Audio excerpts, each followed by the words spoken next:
ॐ कर्पूरगौरं करुणावतारं संसारसारं भुजगेन्द्रहारं सदा वसन्तं हृदयारविन्दे भवं भवानी सहितं नमामि। श्रावण मास महात्म्यम 8वां अध्याय। श्रावण मास महात्म्यम 7वें अध्याय में भगवान भोलेनाथ ने ब्रह्मपुत्र सनत कुमार को श्रावण माह के मंगलवार को सावन में किए जाने वाले मंगलागौरी व्रत के बारे में संपूर्ण जानकारी तथा व्रत कथा सुनाई। आज के इस 8वें अध्याय में भगवान भोलेनाथ श्रावण मास में किए जाने वाले बुद्ध गुरु व्रत के बारे में संपूर्ण जानकारी बता रहे हैं। तो आइए 8वां अध्याय शुरू करते हैं। ईश्वर बोले, हे सनत कुमार, अब मैं समस्त पापों का नाश करने वाले बुद्ध गुरु व्रत का वर्णन करूँगा, जिसे श्रद्धा पूर्वक करके मनुष्य परम सिद्धि प्राप्त करता है। ब्रह्मा जी ने चंद्रमा की ब्राह्मणों के राजा के रूप में अभिषेक किया। किसी समय उसने रूप तथा यौवन से संपन्न तारा नामक गुरु पत्नी को देखा। उसकी रूप संपदा से मोहित होकर वह काम के वशीभूत हो गया और उसे अपने घर में रख लिया। इस प्रकार बहुत दिन बीतने पर उसे बुद्ध नामक एक पुत्र हुआ, जो बुद्धिमान, सौंदर्यशाली तथा सभी लक्षणों से युक्त था। गुरु बृहस्पति को ज्ञात हुआ कि तारा चंद्रमा के घर में स्थित है। तब उन्होंने चंद्रमा से कहा कि मेरी पत्नी को वापस कर दो।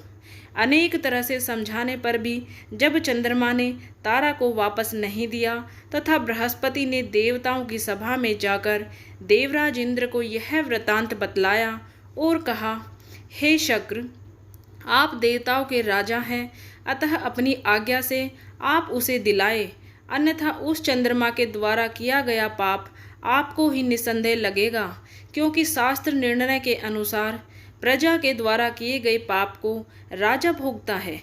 पुराण में भी ऐसा कहा गया है कि दुर्बल का बल राजा होता है। गुरु का यह वचन सुनकर चंद्रमा ने कहा, मैं आपकी आज्ञा से तारा को तो दे दूंगा, किंतु इस पुत्र को नहीं दूंगा। शास्त्र के अनुसार विचार करके देवताओं ने उस बुद्ध को चंद्रमा को दे दिया। इसके बाद गुरु को उदास देखकर देवताओं ने उन दोनों को वर प्रदान किया, हे चंद्र, अब तुम घर जाओ। यह तुम्हारा भी पुत्र है और बृहस्पति का भी है। यह तुम्हारा पुत्र ग्रहों में प्रतिष्ठित होगा। हे सुराचार्य, आप यह दूसरा भी शुभ वर ग्रहण कीजिए कि जो बुद्धिमान व्यक्ति आप दोनों बुद्ध गुरु का व्रत मिलाकर करेगा, उसकी संपूर्ण सिद्धि होगी। यह सत्य है, इसमें संदेह नहीं है। शंकर जी के लिए अत्यंत प्रिय इस श्रावण मास के आने पर जो लोग बुधवार तथा बृहस्पतिवार को पूजन व्रत करेंगे, उन्हें सिद्धि प्राप्त होगी। इस व्रत में दही तथा भात का नैवेद्य व्रत सिद्धि में मूल हेतु है। स्थान भेद से आप दोनों की मूर्ति लिखकर पूजन करने से भिन्न भिन्न फल प्राप्त होता है। यदि कोई हिंडोले के ऊपरी स्थान पर आप दोनों की मूर्ति लिखकर पूजन करें तो वह सर्वगुण संपन्न तथा दीर्घायु पुत्र प्राप्त करेगा। यदि मनुष्य कोषागार से मूर्ति को लिखकर पूजन करता है तो उसके कोष बढ़ते हैं और वे कभी क्षय को प्राप्त नहीं होते। इसी प्रकार पाकालय में पूजन करने से पाक वृद्धि और देवालय में पूजन करने से उनकी कृपा प्राप्त होती है। शयागार में लिखकर पूजन करने से स्त्री का वियोग कभी नहीं होता। धान्यागार में लिखकर पूजन करने से धान्य की वृद्धि होती है। इस प्रकार मनुष्य उन फलों को प्राप्त करता है। इस प्रकार 7 वर्ष तक करने के बाद उद्यापन करना चाहिए। उद्यापन से पहले दिन अधिकवास करके रात्रि में जागरण करना चाहिए। सुवर्ण की प्रतिमा बनाकर विधि पूर्वक 16 उपचारों से पूजन करने के पश्चात तिल, घृत, चारु और अपामार्ग तथा अश्वत्थ से युक्त समिधाओं से होम करना चाहिए। अंत में पूर्ण आहुति देनी चाहिए। इसके बाद मामा व भांजे को प्रियतन पूर्वक भोजन कराना चाहिए। इसके बाद ब्राह्मणों को तथा अन्य लोगों को भी भोजन कराना चाहिए। स्वयं भी भोजन करना चाहिए।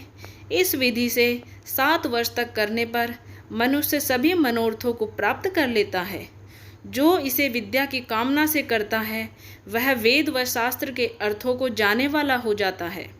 बुद्ध बुद्धि प्रदान करते हैं और गुरु बृहस्पति गुरुता प्रदान करते हैं।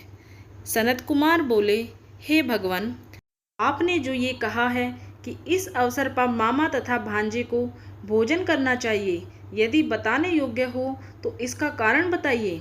ईश्वर बोले, हे सनत कुमार, पूर्व काल में अत्यंत दीन तथा दरिद्र कोई दो ब्राह्मण थे।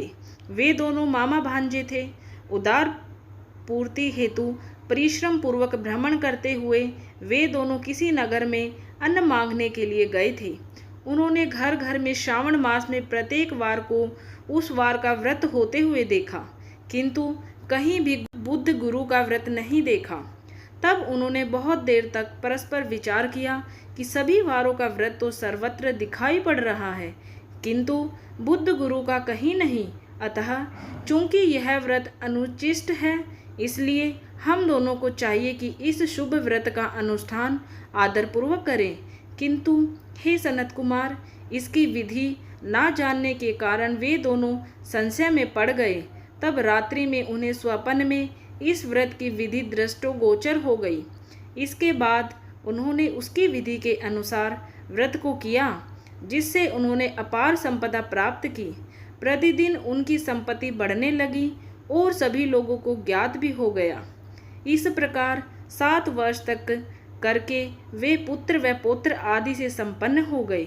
उसके बाद उनके ऊपर प्रसन्न होकर बुद्ध व गुरु प्रकट हुए और उन्होंने उन दोनों को यह वर दिया, आप दोनों ने हम दोनों के निमित्त इस व्रत को प्रवर्तित किया है। अतः आज से कोई भी इस शुभ व्रत को करे, उसे व्रत की समाप्ति पर मामा तथा भांजे को प्रियतन पूर्वक भोजन कराना चाहिए।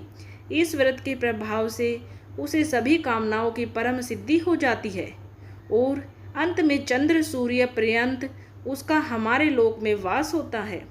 इस प्रकार श्री स्कंद पुराण के अंतर्गत ईश्वर सनत कुमार संवाद में श्रावण मास महात्म्य बुद्ध गुरु व्रत कथन नामक 8वां अध्याय पूर्ण हुआ। हर हर महादेव। हमारे channel Rama health and vastu tips पे पूरे श्रावण मास में श्रावण मास महात्म्य अध्याय की कथाएं डाली जाएंगी। सुनने के लिए चैनल को जल्दी से सब्सक्राइब कर लीजिए। वीडियो देखने के लिए आप सभी का दिल से धन्यवाद।